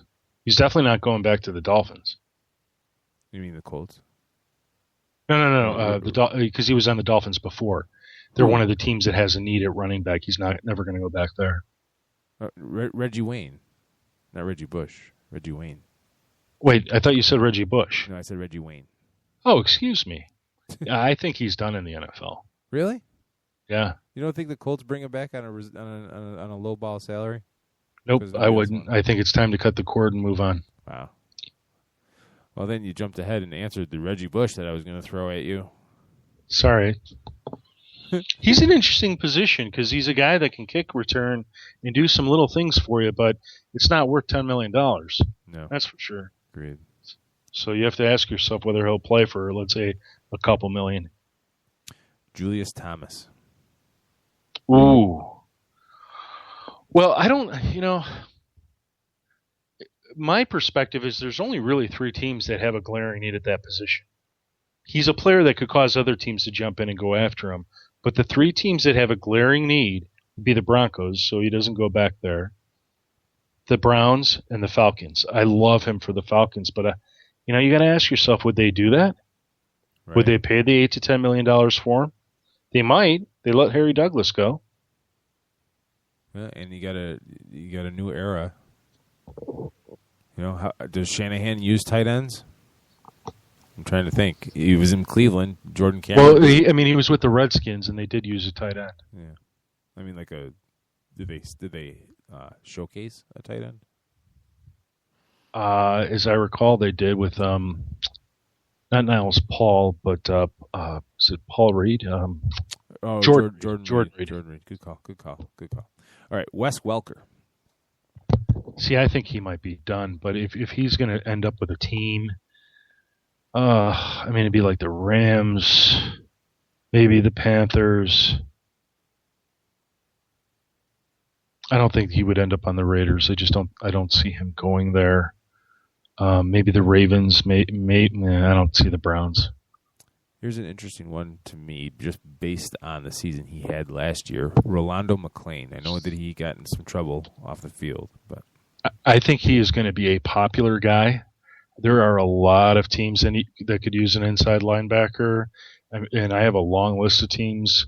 Well, the Bills are probably not anymore, but the Jets, the Bengals, the Texans, the Titans, the Eagles. Well, maybe not the Eagles anymore. I'm sorry, it's the Eagles not anymore, but the Bills. The Vikings, the Buccaneers, the Saints, the Cardinals, the Rams, and I'd even throw on the Bears in that list, even though I think they might more or less need an outside linebacker. But if they had an opportunity to go get a guy like him, wow. Can you imagine? Oh. Yeah. No, if he can duplicate what he did last year and show a commitment to football, because I think that's what was lacking in his other stuff. I mean, the key is he needs to show up and know that he's the man in charge. Right. I don't think he's the kind of player that likes playing behind other people, because then his role's just not clear. He just wants to go out there and be the guy. And if he can't be, he'd rather not play. Right, I'm going to hit you in the feels right now, okay? You're going to what? I'm going to hit you in the feels right now. Ouch. You ready? Yikes. Okay, go ahead. Lance Briggs. Ooh. Well, I like him to come back to the Bears. I'd like to think they're going to bring him back for at least another year, maybe two. Okay. Even in a 3-4? What's that? Even in a 3-4? I think they'll run a hybrid. I think he's fine if he had to be an outside linebacker. He can certainly rush the quarterback. He can certainly drop into coverage. He showed that when they had to run cover 2. But if he didn't end up with the Bears, I think some options would be the Steelers, Jaguars, Chiefs, Redskins, Panthers. Okay. Charles Tillman. Ooh. See, I like to see him come back, and I even don't mind him coming back a cornerback, but let's just say it's safety. Yeah. Bills, I think, could use him. Dolphins could. Is Tampa on his radar just to reunite with Lovey? I don't think they are, if you're looking at safeties. And if you're looking at cornerbacks, I'm going to say no, too. They should be set. Okay. Torrey Smith. See, I think the Ravens were right not to give him $12 million. He isn't, in my mind, he has not proven himself as a wide receiver one. He has certainly been a red zone target. But if that's how we're defining a wide receiver one, then he's worth that kind of money. But if it's really a guy that could put up 1,500 yards receiving and 8 to 12 touchdowns, he has not proven that. I'm not sure that he could ever prove it. But teams that would be interested in him would include the Browns. I still think the Jaguars need a veteran presence. I'm not so sure that they've got their longest tenured wide receiver is probably only a few years into the league, and even if we count, their suspended player, can I call him that? Yeah. He is hardly played to have any veteran sort of respect coming his way. Other teams would include the Chiefs, the Raiders, Cowboys, Eagles, Panthers, 49ers, Rams. Okay. A couple of Falcons now. Steven Jackson. I think he's done. Really? You don't think? Yep. You don't think anybody will give him a backup spot? Nope. All right. Sean Weatherspoon. I'm not too sure about him. Yeah, I know that Quinn has been public about wanting him back.